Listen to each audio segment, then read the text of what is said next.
যে আল্লাহর গোলামি করবে সে কোনো পার্শ্ববর্তী রাষ্ট্রের গোলামি করবে না। যে আল্লাহর গোলামি করবে সে 2024 সালের জুলাই আগস্টে শুধু নয়, গোটা জিন্দেগিটা বুক পেতে দিয়ে এক গুলির সামনে জীবন বাজিয়ে রাখতে সে দ্বিধা করবে না। আসসালামু আলাইকুম ওয়া রাহমাতুল্লাহি ওয়া বারাকাতুহু। একটি আয়াত, খুব পরিচিত আয়াত আপনাদের সামনে তেলাওয়াত করেছি। আল্লাহ তাআলা ঈমানদারদের উদ্দেশ্যে দুটো ভাগে ভাগ করে কথা বলেছেন। ইয়া আইয়ুহাল্লাযীনা আমানু, যারা আল্লাহকে বিশ্বাস করে, অবিশ্বাসীদের জন্য এই কথা না, যারা বিশ্বাস করে না, আল্লাহর প্রতি যাদের ঈমান নেই, এই কথা তাদের জন্য না। এই কথাটা তাদের জন্য যারা আল্লাহকে বিশ্বাস করে। তার মানে সে নামাজ পড়বে, তার মানে সে রোজা রাখবে, তার মানে সে হজ করবে, তার মানে সে যাকাত দিবে, তার মানে সে আল্লাহর বিধানগুলো মেনে চলবে। তার নাম হচ্ছে বিশ্বাসী। বিশ্বাসী হচ্ছে সে ইকরার বিল লিসান, সে মুখে স্বীকার করবে আল্লাহর ওয়াহদানিয়াত, আল্লাহর একাত্মবাদ। তাসদিক বিল জিনান, সেটা অন্তরে চূড়ান্তভাবে সে ধারণ করবে, এমন ভাবে ধারণ করবে। আমল বিল আরকান, ওটা কাজে পরিণত করবে। সেই বিশ্বাসীদের জন্য আল্লাহ নির্দেশ হচ্ছে আমানু রুকাউ, তোমরা রুকু করো। ওয়াসজুদু, এবং তোমরা আল্লাহর কাছে সিজদা অবনত হও, চূড়ান্তভাবে তার কাছে নিবেদিত হও। ওয়াবুদু, তার গোলামি করো, তার দাসত্ব করো। ওয়াফআলুল খায়র, এই রুকু করা ব্যক্তি, এই আল্লাহর কাছে সিজদা করা ঈমানদার, ওয়াবুদু এবং আল্লাহর গোলামি দাসত্ব করা ঈমানদারদের জন্য এবার আল্লাহর বিধান হচ্ছে, আল্লাহর সিদ্ধান্ত হচ্ছে ওয়াফআলুল খায়র, সমাজের কল্যাণে তোমরা নিজেকে নিবেদিত করো, এটার জন্য তোমরা কাজ করো। তোমরা শুধু রুকুকারী হবে না, তোমরা শুধু সিজদাকারী হবে না, তোমরা শুধু আল্লাহর দাস, আল্লাহর গোলামি, নামাজ রোজা হজ জাকাতের মাধ্যমেই তোমাদের কাজ শেষ করবে না। ওয়াফআলুল খায়র, এবার তোমরা সমাজের কল্যাণে নিবেদিত করো। তাহলে কি হবে? লাআল্লাকুম তুফলিহুন, তাহলেই তোমরা সফল হবে। তাহলে তোমাদের 2024 সালের জুলাই আগস্টের গণ অভ্যুত্থানকে পরিপূর্ণ সংস্কারে রূপান্তরিত করা যাবে। রুকুকারী ব্যক্তিরাই, রুকুকারীগণই হবে পরোপকারী। যিনি রুকু করেন, যিনি সিজদা করেন, যিনি আল্লাহর হক আদায় করেন। অর্থটা হচ্ছে দুভাগে বিভক্ত। সম্মানিত ওলামায়ে কেরাম, শ্রদ্ধেয় শিক্ষক মণ্ডলী, আমার সুধীবৃন্দ, আয়াতটা দুভাগে বিভক্ত। ইয়া আইয়ুহাল্লাযীনা আমানু রুকাউ ওয়াসজুদু ওয়া'বুদু রাব্বাকুম ওয়াফআলুল খায়র, যারা আল্লাহর হক আদায় করে, আল্লাহ বোঝাতে চাচ্ছেন, বলতে চাচ্ছেন, স্মরণ করাচ্ছেন, আপনাকে এই দায়িত্ব অর্পণ করছেন। যারা নামাজ পড়বে, রুকু করবে, সিজদা করবে, আল্লাহর গোলামি করবে, তারা যেন নামাজ রোজা হজ জাকাত মসজিদ পরিচালনা করে সেগুন বাগিচার নূর মসজিদের দায়িত্ব পালন শেষ করে এই বাজার এবং অত্র এলাকার দায়িত্ব যেন একজন বেনামাজির হাতে ছেড়ে না দেয়।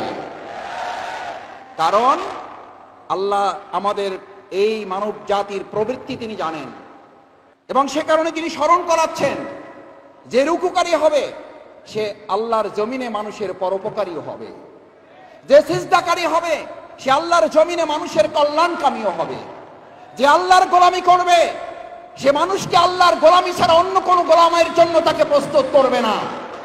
সে কোনো ব্যক্তির গোলামি করবে না, সে তার বাপের গোলামির জন্য বলবে না, সে কোনো দাসত্ব আধিপত্যবাদীর গোলামি করার জন্য প্রস্তুত থাকবে না। তার চেয়েও সুন্দর অর্থ হচ্ছে, মুফাসসিরে কেরামগণ বলেন, ইয়া আইয়ুহাল্লাযীনা আমানু রুকাউ, রুকুকারীগণ, সিজদাকারীগণ, আল্লাহর গোলামিকারীগণ, আল্লাহর দাসত্বকারীরা, যে আল্লাহর হক আদায় করে, ওই ব্যক্তি কেবল সমাজ এবং রাষ্ট্রে, ব্যক্তি এবং পরিবারে মানুষের হক আদায় করতে সে প্রতিজ্ঞাবদ্ধ থাকে। কারণ আপনার মধ্যে তো এই সামান্য বুঝটুকু থাকাই উচিত, এই সামান্য উপলব্ধিটুকু তো আমার থাকাই উচিত। এই বোধটুকু তো আল্লাহ আমাদেরকে দিয়ে পাঠিয়েছেন। ফাআলহামাহা ফুজুরাহা ওয়া তাকওয়াহা, কোনটা নেক, কোনটা কল্যাণ, কোনটা নেক, কোনটা অকল্যাণ, কোনটা ভালো, কোনটা মন্দ, কোনটা খারাপ, কোনটা অন্যায়, কোনটা কালো, কোনটা সাদা, এটা বুঝার তৌফিক আল্লাহ আমাদেরকে দিয়েছেন না দেন নাই?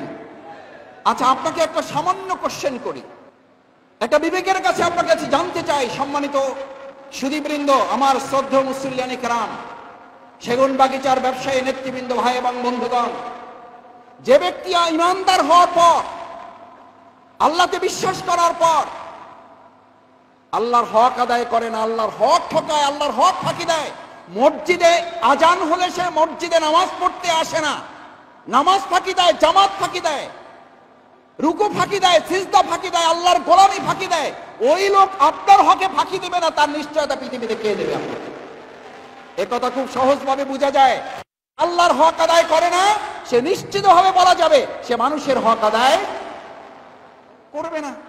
যে আল্লাহর হক ফাঁকি দেয়, যে আল্লাহর হক মেরে খায়। আল্লাহর হক মেরে খাওয়া মানে কি? আল্লাহ কি মানুষের খাইতে চান না পড়তে চান, থাকতে চান না ঘুমাতে চান?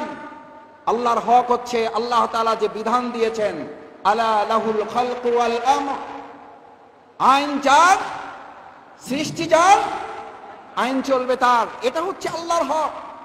এই হক যারা ফাঁকি দেয়, আপনি নিশ্চিত থাকতে হবে তারা বান্দার হক আদায় করবে না। আপনার নিশ্চিত থাকতে হবে যে ব্যক্তি রুকুকারী হবে আল্লাহর কাছেই শুধু মাথা নত করবে, সে ব্যক্তি চাঁদাবাজের কাছে মাথা নত করবে না। যে আল্লাহর গোলামি করবে সে কোনো পার্শ্ববর্তী রাষ্ট্রের গোলামি করবে না। যে আল্লাহর গোলামি করবে সে 2024 সালের জুলাই আগস্টেই শুধু নয়, গোটা জিন্দেগিটা বুক পেতে দিয়ে এক গুলির সামনে জীবন বাজি রাখতে সে দ্বিধা করবে না। সম্মানিত ভাই এবং বন্ধুগণ, তাই আসুন আল্লাহ সুবহানাহু ওয়া তাআলা যে সুন্দর বিধান আমাদেরকে দিয়েছেন, লাআল্লাকুম তুফলিহুন, তোমরা যদি সফল হতে চাও, দখলদারদের বিরুদ্ধে যদি সফল হতে চাও, চাঁদাবাজদের বিরুদ্ধে যদি সফল হতে চাও। আমাদের তরুণ যুবকেরা এখানে অধিকাংশ ভাইদের আসার সময় দেখলাম, আমি তরুণ যুবক ভাইদের কাছে জিজ্ঞেস করতে চাই, আমাদের রাস্তাঘাটে এখন প্রায় একটা কথা বলে, আমাদেরকে জানতে চায়, মাসুদ ভাই আগে ছিল এটা যে লাউ এসে আমাদেরকে বলতো এখন এটা দেন, চাঁদা দিতে হবে। আগে এসে কদু বলতো, এখন মাদক পাওয়া যায় কোন দোকানে, দোকানের ঠিকানা বলেন। ওনারা জানতে চান, মাসুদ ভাই যদি যেই লাউ সেই কদু হয়, সেই লাউ এবং কদুর দাঁড়িপাল্লায় যদি শফিকুল ইসলাম মাসুদও দাঁড়িয়ে যায়, আমি সেগুন বাগিচার এই সম্মানিত গণ্যমান্য ব্যক্তিবর্গ এবং ব্যবসায়ী নেতৃবৃন্দ সহ ভাই বন্ধুগণকে জিজ্ঞেস করতে চাই, আমাদের গ্রামে গঞ্জে ঢাকা শহরে বিভিন্ন জায়গায় এখন কথা উঠেছে 2024 সালের জুলাই আগস্টের গণ অভ্যুত্থানের পর বাংলাদেশকে আর একটা যেই লাউ সেই কদুতে আর যে জনগণ দেখতে চায় না। সেই যেই লাউ কদুর সামনে যদি শফিকুল ইসলাম মাসুদ দাঁড়িয়ে যায়, তাকে প্রতিরোধ করার জন্য কি আমরা প্রস্তুত থাকবো? সেই লাউ কদুর সামনে যদি হাসান হাবিব দাঁড়িয়ে যায়, তাকেও প্রতিরোধ করতে আমরা কি অঙ্গীকারবদ্ধ থাকবো? যদি তা করা যায় তাহলে আল্লাহর বিধান এই সমাজে কার্যকর হবে। এই আয়াত আমাদের জন্য প্রযোজ্য হবে, ইয়া আইয়ুহাল্লাযীনা আমানু রুকউ, রুকুকারীগণ এক আল্লাহ ছাড়া কার গোলামি করে না, চাঁদাবাজদের সামনে মাথা নত করবে না, দখলদারদের সামনে মাথা নত করবে না, যেই লাউ সেই কদর স্লোগান দিয়ে জাতিকে আর বিভ্রান্ত তারা করবে না। তাই আসুন সম্মানিত ওলামায়ে কেরামগণ, শ্রদ্ধেয় শিক্ষক মন্ডলী, অত্র এলাকার গণ্যমান্য ব্যক্তিবর্গ, আমার সম্মানিত ভাই বন্ধুগণ, যারা মাইকের আওয়াজ শুনছেন, আমাদের মা এবং বোনেরা, আমরা আপনাদেরকে অনুরোধ করতে চাই, আমাদের এই প্রিয় ঢাকা, এই ঢাকার রাজধানী পল্টন, সেই পল্টন শাহবাগের গুরুত্বপূর্ণ নার্ভ হচ্ছে এটা, এখান থেকে গোটা বাংলাদেশ নিয়ন্ত্রণ হয়। আপনাদের মধ্যে সেক্রেটারিয়েট, আপনাদের মধ্যে প্রেস ক্লাব, আপনাদের মধ্যে গুরুত্বপূর্ণ অনেক স্থাপনা আছে। সেই নাগরিকেরা যদি ঘুরে দাঁড়িয়ে আবু সাইদ মীর মুগ্ধের মতো বুক চাটিয়ে বলতে পারে, আমাদের সামনে আর কোন বন্দুকের নল পরিবর্তন করতে পারবে না, আমরা আর কোন বন্দুকের সামনে মাথা নত করব না, তাহলে গোটা বাংলাদেশকে আর 1 ইঞ্চি মাটি আমাদের সামনে কেউ প্রভুত্ব দিতে পারবে না। আসুন সেটার জন্য সিদ্ধান্ত নিয়ে এখান থেকে যদি ওলামায়ে কেরামগণের ওয়াজ, তাদের আলোচনাকে সামনে রেখে যদি আমরা আমাদের সেই সিদ্ধান্ত নিতে পারি, তাহলেই কেবল 2024 সালের জুলাই আগস্টের আমাদের আবু সাইদ মীর মুগ্ধ সহ আমাদের ভাইয়েরা এখনো জীবন দিচ্ছেন, এখনো মৃত্যুবরণ করছেন। আমি আজকেও সন্ধ্যার পরে একটা হসপিটালে ঘুরে এসেছি, দেখে এসেছি আমাদের ভাইদেরকে অসহ্য যন্ত্রণা, এই যন্ত্রণাকে আমরা ব্যর্থ হতে দেব না ইনশাআল্লাহ। সেই প্রত্যাশা ব্যক্ত করে আবারও সবাইকে ধন্যবাদ, কৃতজ্ঞতা জানিয়ে আমার কথা শেষ করছি। সুবহানাকাল্লাহুম্মা ওয়া বিহামদিকা, আশহাদু আল্লা ইলাহা ইল্লা আনতা, আস্তাগফিরুকা ওয়া আতুবু ইলাইক। আসসালামু আলাইকুম ওয়া রাহমাতুল্লাহি ওয়া বারাকাতুহু।